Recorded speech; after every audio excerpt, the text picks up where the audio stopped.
Quando você olha para o mapa da China e desenha uma linha imaginária de Heihe, no nordeste de Tengchong, no sudoeste, um fato fascinante pula sobre você. 94% dos cidadãos chineses vivem espremidos ao leste da linha, enquanto os 6% restantes estão espalhados por toda a enorme extensão de terra para o oeste. Por que este é o caso na China moderna? Acontece que existem algumas razões interessantes. A China é um vasto país com uma população de 1,4 bilhões de habitantes e uma densidade populacional de 145 pessoas por quilômetro quadrado.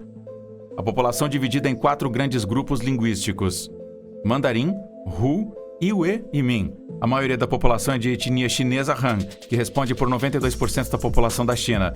Os 8% restantes são compostos por 55 grupos étnicos minoritários, tais como Zhuang, Hui, Manchu, Uyghur, Miao, Mongol, Tibetano e Yao.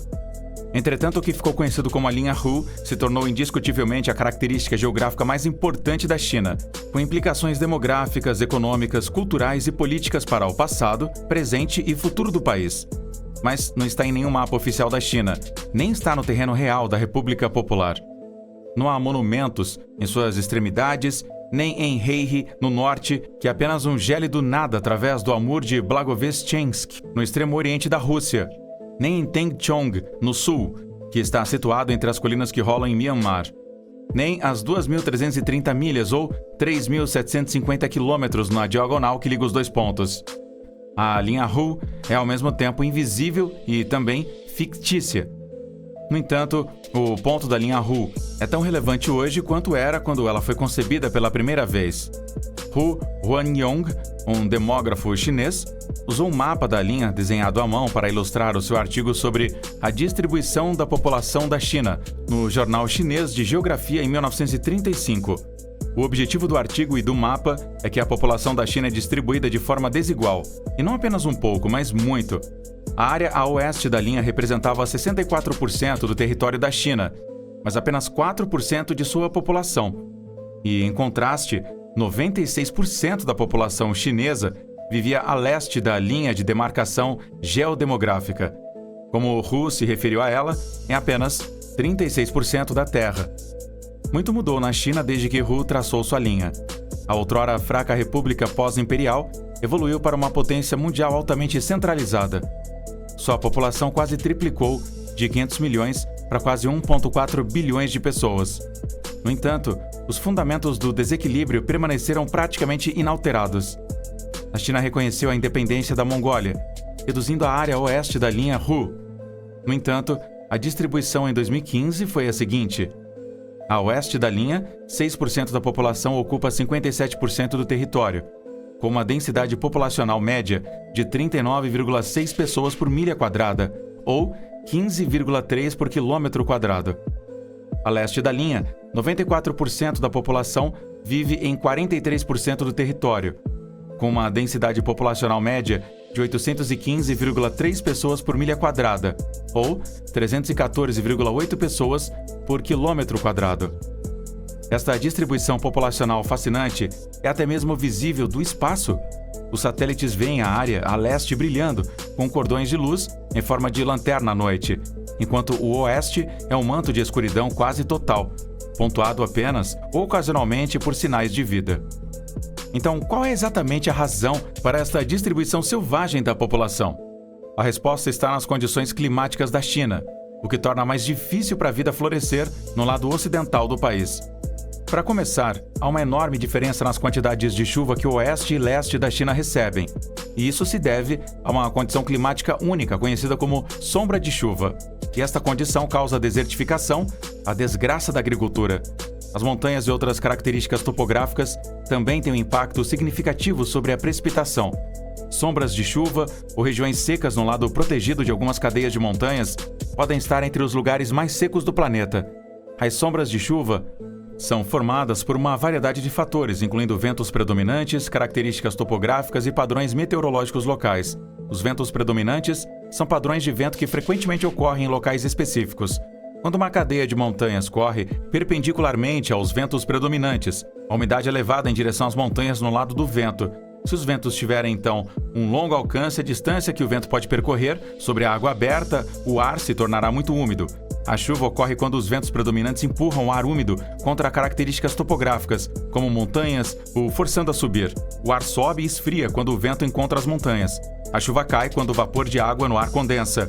A precipitação orográfica é a chuva e a neve que cai como resultado de uma massa de ar que colide com uma característica topográfica. Por causa dessa chuva, os lados de barlavento das cadeias montanhosas tendem a ser exuberantes e vegetativos. Os lados do sotavento das cadeias montanhosas, com estas condições climáticas, por outro lado, estão na sombra da chuva e podem ser muito secos. As precipitações orográficas esgotam o conteúdo de umidade deste ar. O ar está relativamente seco no momento em que passa sobre as montanhas. Este ar seco se aquece ao descer pelo lado do sotavento de uma cadeia montanhosa, permitindo que retenha ainda mais vapor de água. Isso aumenta a evaporação nestas áreas porque o ar seco retira a umidade da paisagem e acelera a descida da montanha.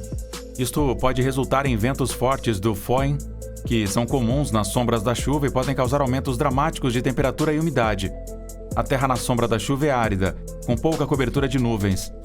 Grande parte do território da China Ocidental é montanhoso, com algumas das montanhas mais altas do mundo, incluindo os Himalaias, Tian Shan, Kunlun-shan, Karakoram, Pamir e Altaj, bem como extensos planaltos como o Tibete. O noroeste do país é formado por vastas áreas desérticas e semidesérticas como Djungarpend, que é cercado pelas cadeias montanhosas Altaj ao norte, que excede 4.000 metros de altura, e as montanhas Tian Shan ao sul, que se eleva até 7.439 metros em Gengish Shokusu, que está localizado ao longo da fronteira com o Quirguistão, na cadeia Kokshaltal. O deserto de Taklamakan é delimitado ao sul pelas imponentes montanhas Kunlun-shan, que se estendem de leste a oeste por mais de 3.000 quilômetros e atingem alturas de mais de 7.000 metros em vários pontos. As montanhas Kunlun-shan se encontram com as montanhas Pamir a oeste, ao longo da fronteira com o Tajiquistão e Afeganistão. Aqui em território chinês estão os picos do Kongurtag, a 7.649 metros, e Mustag Ata, a 7.546 metros. O vasto planalto do Tibete, com cerca de 2.500.000 km², fica ao sul da grande cadeia Kunlun-shan, com uma altitude média de 4.500 a 4.900 metros. O platô é atravessado por numerosas cadeias e é fechado para o sul a partir do Himalaia, para o norte a partir do Kunlun-shan e Qilianshan, para o oeste a partir do Pamir e Karakoram. Na verdade, a China tem 9 das 14 montanhas do mundo que excedem 8.000 metros, incluindo a montanha mais alta do planeta, o Monte Everest, que está localizado ao longo da fronteira com o Nepal. Estas altas cordilheiras contribuem para os muitos desertos encontrados no oeste da China. Por exemplo, o famoso deserto de Gobi fica ao leste das montanhas Tian Shan, ao longo da fronteira com a Mongólia. Mais ao sul, além da cadeia de Tian Shan, está um dos desertos mais áridos, o Taklamakan, medindo 270.000 km². Todos esses desertos tornam difícil a vida na China Ocidental, e as pessoas migraram para o leste em busca de uma vida melhor. E como se ter desertos não fosse problema suficiente, estes desertos estão se expandindo. No entanto, o problema é exacerbado pela expansão agressiva desses desertos, engolindo enormes extensões de terra que poderiam ter sido usadas para a agricultura. O deserto cobre aproximadamente 20 a 28% da China, e a quantidade de deserto na China está aumentando ano após ano. Na verdade, a China tem a mais rápida taxa de formação de desertos do mundo, com os desertos antigos se expandindo e novos desertos se formando. A desertificação ocorre a uma taxa de aproximadamente 3.370 km², a 1.300 milhas quadradas por ano, uma área quase do tamanho de Rhode Island, com uma área do tamanho de New Jersey se tornando deserto a cada 5 anos. Milhões de chineses rurais fugiram para o leste devido à desertificação, abandonando terras improdutivas nas províncias de Gansu, Mongólia Interior e Ningxia.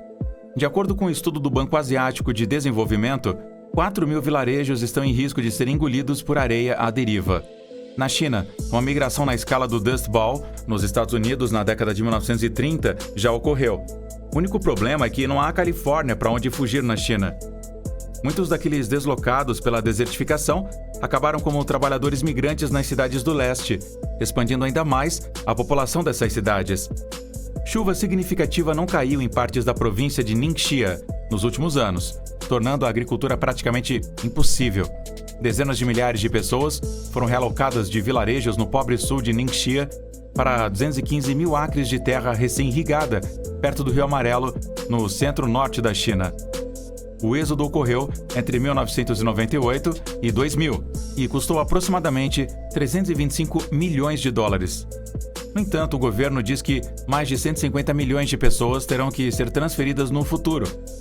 O agroeconomista Lester Brown diz que cerca de 24 mil vilarejos no noroeste da China haviam sido total ou parcialmente abandonados desde 1950.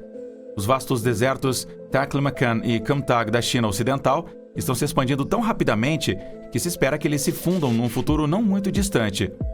2 desertos na Mongólia Interior e na província de Gansu também estão a caminho de se encontrarem e se fundirem. Entre 1994 e 1999, o Gobi se expandiu em 52.400 km², ou 20 mil milhas quadradas, uma área com metade do tamanho da Pensilvânia. Agora, avança a uma taxa de 2 milhas por ano e está a apenas 240 quilômetros ou mais de Pequim. Províncias pobres e secas como Ningxia e Qinghai foram as mais atingidas, com populações caindo para 6,30 milhões e 5,63 milhões na última década, respectivamente. A outra razão pela qual o lado oriental da China é mais atraente para a colonização: variação de temperatura. A China Ocidental tem algumas das diferenças de temperatura mais extremas entre o verão e o inverno. Kashgar, por exemplo, tem uma temperatura média mínima de menos 11 graus Celsius, ou 12 graus Fahrenheit em janeiro, e uma temperatura média alta de 33 graus Celsius, ou 91 graus Fahrenheit em julho. Na verdade, grande parte de Xinjiang e Tibete não são recomendados para turistas em novembro e abril. Xinjiang, em particular, tem verões desconfortavelmente quentes de junho a agosto. As diferenças entre o oeste e o leste da China vão além dos padrões meteorológicos. Há realidades econômicas que separam as duas regiões. Nas últimas 2 décadas, a contribuição das 12 províncias ocidentais da China para o PIB aumentou em 4% a um pouco mais de 20%. De acordo com dados do governo, a contribuição da costa leste permanece bem acima de 50%. Os fluxos de investimento estrangeiro direto para as regiões ocidentais representam menos de 7% do total dos fluxos de I&D na China, enquanto os fluxos de I&D para as regiões orientais respondem por quase 85%. Há mais de 2 décadas, a China iniciou a sua reforma econômica e seu processo de abertura, na esperança de desenvolver a economia atrasada do país e elevar o padrão de vida, a renda e a qualidade de vida de seus cidadãos. Deng Xiaoping, o arquiteto das reformas econômicas da China, afirmou que enquanto alguns chineses podem se tornar mais ricos mais rapidamente do que outros, ele acreditava que o resto da China se beneficiaria do processo de reforma. Bem, há inúmeros indícios de que a riqueza chegou à China e ao seu povo. As prósperas metrópoles de Xangai, Shenzhen e Pequim são a prova de que alguns chineses se tornaram ricos. No entanto, a prosperidade econômica trazida pelas reformas econômicas resultou em desequilíbrios geográficos significativos. A China Oriental foi em grande parte ignorada à medida que o investimento estrangeiro direto foi sendo feito em cidades portuárias e zonas especiais de desenvolvimento econômico no leste e no sul. A China Ocidental, que abriga a maioria das minorias étnicas da China, permaneceu relativamente empobrecida, com infraestrutura inadequada, escolas e cuidados de saúde subdesenvolvidos e altas taxas de desemprego. Temendo uma reação negativa das minorias étnicas em Xinjiang e Tibete, os líderes chineses lançaram um programa para desenvolver a região ocidental. O Partido Comunista Chinês deu ao programa conhecido como Campanha Go West o seu total apoio.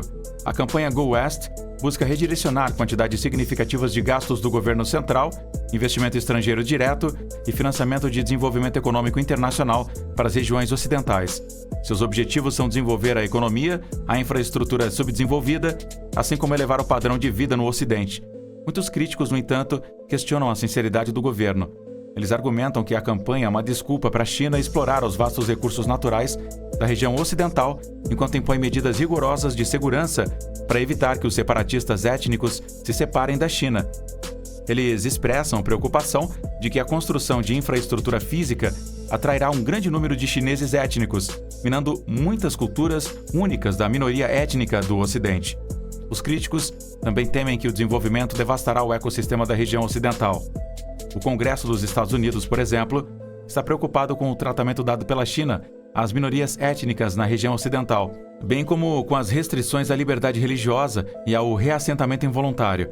Além das preocupações com os direitos humanos, o Congresso está preocupado com o acesso ao mercado e a concorrência justa para as empresas americanas em busca de oportunidades na região ocidental. No entanto, se a China ocidental é dura por habitação e está atrasada em relação ao leste, por que a China se preocupa com isso? A resposta está no que está debaixo da terra: recursos naturais. Por exemplo, diz que Xinjiang tem tesouros em cada montanha e petróleo em cada bacia, por causa de suas 3 grandes montanhas de Altai, Tian Shan e Kunlun, bem como suas 2 grandes bacias de Jungar e Tarim. A montanha Altai, ao norte, tem o nome do local onde o ouro é extraído. De acordo com a lenda, a montanha Altai tem 72 valas, cada uma das quais contém ouro e joias. Altum Mountain, localizada no sul, também tem o nome do ouro. Os recursos minerais estão amplamente dispersos, com mais de uma centena de significativas faixas metalogênicas. Petróleo, gás, carvão e sais minerais são encontrados em grandes bacias como Tarim, Jongar e Turpan, assim como o ouro, ferro, metais não ferrosos, metais raros e minas não metálicas nas montanhas como Altai, Tianshan, Kunlun e Altum. Vários dos 122 minerais descobertos têm as maiores reservas do país. Berílio, moscovite, salitre de natron, barro cerâmico e serpentina são exemplos. As reservas de minério de ferro são estimadas em 730 milhões de toneladas, enquanto as reservas de sal são de 318 milhões de toneladas. As reservas de mirability são de 170 milhões de toneladas e as reservas de natron, salitre, são mais de 2 milhões de toneladas, com mais de 70 depósitos minerais não metálicos. Os recursos minerais são abundantes em Xinjiang. Entre os 117 minérios com reservas recuperáveis comprovadas, 5 estão entre os 5 maiores do país, 24 estão entre os 5 maiores e 43 estão entre os 10 maiores. Depois tem o petróleo. As várias bacias de Xinjiang, grandes e pequenas, são ricas em recursos de petróleo e gás, com mais de 30 bilhões de toneladas de reservas, respondendo por 1/3 do total do país. A China construiu seu primeiro campo de petróleo em grande escala em Karamai nos anos 50, desafiando as previsões dos especialistas de que a China não tinha reservas de petróleo. Além disso, os recursos de carvão de Xinjiang são extraordinariamente ricos, respondendo por mais de 40% da reserva total de carvão da China e ocupando o primeiro lugar no país. Apenas 10 bacias têm mais de 500 bilhões de toneladas de recursos de carvão e Xinjiang tem 2 delas. Qinghai é outra região ocidental da China, que é abundante em recursos. A bacia de Kaidan, em Qinghai, possui abundantes recursos em seu lado salgado, incluindo petróleo, gás natural e metais e também não metálicos como amianto, chumbo e zinco. Em Qinghai, 123 diferentes minerais foram descobertos, e a quantidade exata de reservas para 97 desses minerais é conhecida. Qinghai é uma das 10 principais províncias em termos de reservas minerais, com 51 desses recursos respondendo por mais da metade das reservas totais da China. Qinghai tem outra coisa que a torna altamente valorizada. É a fonte dos 2 maiores rios da China, os rios Amarelo e Yangtze. O Rio Amarelo está bem integrado no tecido da história da China.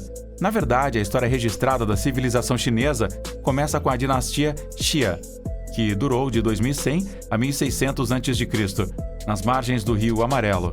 De acordo com os registros do Grande Histórico e Clássico dos Ritos de Sima Qian, o Reino Xia foi formado por uma série de tribos diferentes a fim de combater inundações devastadoras no rio. Depois de uma série de quebras-mares que não conseguiram evitar as inundações, os Xia cavaram uma rede de canais para canalizar o excesso de água para o campo e depois para o mar. O Reino Xia governou a China central por vários séculos, unindo atrás de líderes fortes e foi capaz de produzir colheitas abundantes porque as inundações do Rio Amarelo não destruíam mais as suas colheitas com tanta frequência. Por volta de 1600 a.C., a dinastia Shang sucedeu a Xia e também se concentrou no Vale do Rio Amarelo. O Shang desenvolveu uma cultura elaborada baseada na riqueza da terra fértil do fundo do rio, com imperadores poderosos, adivinhação usando ossos de oráculos e obras de arte. Da mesma forma, o Yangtze é um bem valioso para a China. O rio Yangtze conecta as magníficas paisagens e culturas da China, desde sua nascente no Planalto tibetano gelado até seu delta cintilante no mar da China Oriental, perto de Xangai. O rio também impulsiona o incrível crescimento econômico do país. A China tirou 800 milhões de pessoas da pobreza e transformou uma sociedade pobre e agrária em uma supereconomia desde que instituiu a reforma de mercado em 1978. A bacia de 700 mil milhas quadradas do rio Yangtze fornece água, transporte e alimentos a quase um terço dos 1,3 bilhões de habitantes da China e responde por mais de 40% do PIB do país. E agora, vamos ouvir o que você pensa sobre a distribuição da população na China na seção de comentários abaixo. Tchau!